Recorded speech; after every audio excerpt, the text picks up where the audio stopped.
What an absolute roller coaster. His showmanship hits different now. Girlie, what are you doing? Do you even believe in what you're saying? Hey, Swift from Tiny Wave TV, and this is my Space Battleship Yamato Journal. We've made it to the final entry for $21.99. For some reason, I keep messing the number up. Yeah, anyway, what a journey, you guys. It turned out a little different from what I expected. Let's go through the final episodes first, and then I'll tell you about my overall experience with the show. Episode 22. We have the blue woman on board again. Great news for a certain pilot girlie, right? Her best is back, but another girl has joined the chat. One thing I learned about Yurisha, girlie is real about her feelings. If she vibes with you, you'll know. If she doesn't, you will know. And here, she looks like she's genuinely enjoying her time with the girls. I love this for her, but I can't entirely relax and enjoy the fluff because Yuki's not here. When she outed herself to this Dayz boy, I was like, ah! He was like, okay. Then Boss's birdie outed her. I was like, ah! Boss was like, we do not care. His showmanship hits different now. Like, he really didn't care about anyone after all, including himself. Just that one specific person. Then again, he had made it clear back in episode 8, but going from people are boring to I shall apply heat in a way HR would not approve of, a little bit extreme if you ask me. But anyway, our princess arrives. She receives a very warm Gamelan wave motion-y welcome. Obviously she survives. Our girl is tough. Then she goes straight for Boss's butt. By the way, all these dicks and still a baby girl. That call with Starsha, she's standing in front of him and she's woman. Like, she's a lot of woman. But so is he. No, but all jokes aside, what a scene. Their exchange, the words, the vibe, the way they said each other's names, it really gave me goosebumps. I was like, what is it with them? And what is he gonna do now? Another significant scene. Okay. As the events of this episode unfolded, Boss jumping planet, leaving half his personnel behind, attacking his own people. I was literally this guy. Like, Boss, what are you doing? I was stressing, so I didn't notice, but what kind of shape is this ship? I know I'm a little imaginative, but is it just me? Anyways, Boss tries to wipe out his people. Yamato says, girl, no. He goes, girl, I'ma crispify you and the people. And for what? This is what I don't get. He says, I'll be the one to commit this sin. I'ma do it for the future of Gamilas. What? I will bear this burden forever. Why? Do you have to? Like, you want to unite with Iskandar? Just go. The girl's living there all alone. Go there and propose. I don't know. At least Yuki's back. I don't know why, but I'm like gonna cry. Oh my gosh, why are you gonna cry? Because I'm just really happy for you. 24. We arrive on Iskandar. It's beautiful. It's dreamy. There are all these crystals. It's also a beach episode. Always a crowd pleaser. Akira and Melda being besties slash rivals is cute. Let's not give folks with a fear of heights a hard time though. The goddess leaves us hanging for a bit, but she does answer our prayers in the end.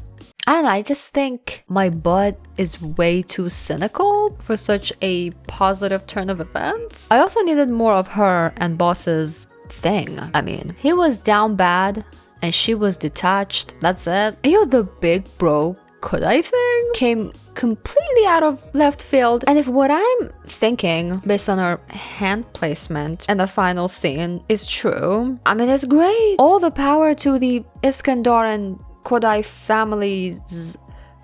I just feel kind of sad for Boss. Imagine fighting to realize the ideals of your beloved, your twisted interpretation of them, that is. All the while, she's catching dudes from the sky and handling her own population project. Gosh. One thing in this episode that I didn't raise an eyebrow at, I actually raised both hands and clapped. The reveal about the history of Iskandar and the connection to its name.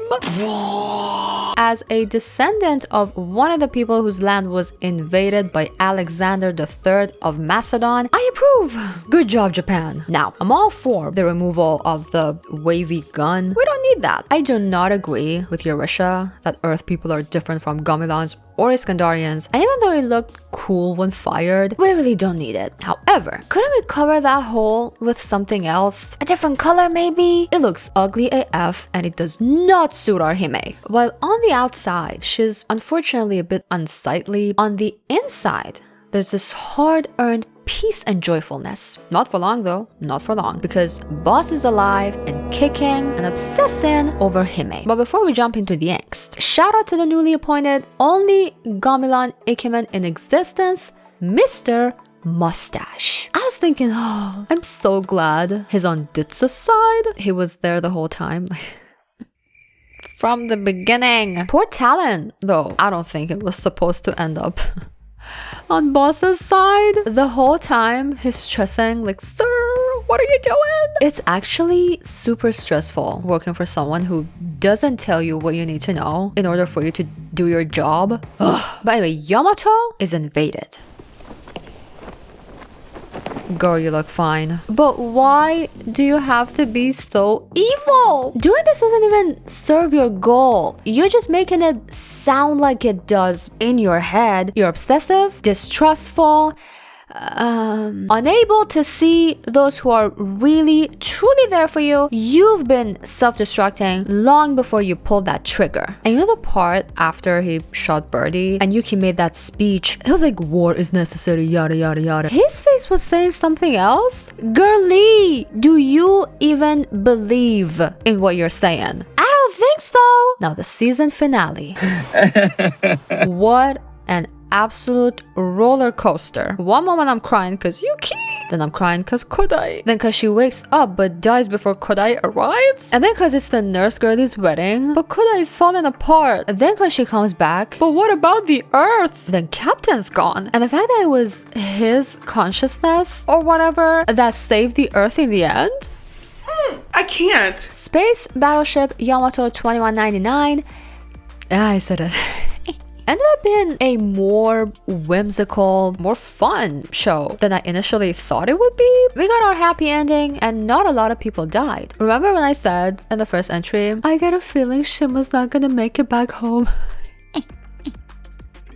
Actually, we didn't get as much Shima as I wanted. I wanted more. If the journey had lasted longer, I wouldn't have minded. I want more. I mean, I know there's more of this for me to go through, thank God. I feel like the Gamila's side of the story, I don't know if it's just me wanting more or if we actually could have used some development there. Corners that were left unexplored. Like, I would want to know more about the Domos, the opposition in general, Dessler and Starship, especially Starship as is. She's such a flat character. Maybe we get all of that in the later installments. The movie I've already watched, that was some good Jirelian stuff. We'll talk about it in the next video. So yeah, definitely looking forward to the rest of this journey along with you guys. Do let me know what you think. Will Boss come back? By the way, I mean, he did survive 2 explosions. I can't see why he couldn't have survived the 3rd. That plot armor be thick. Thick? Like who?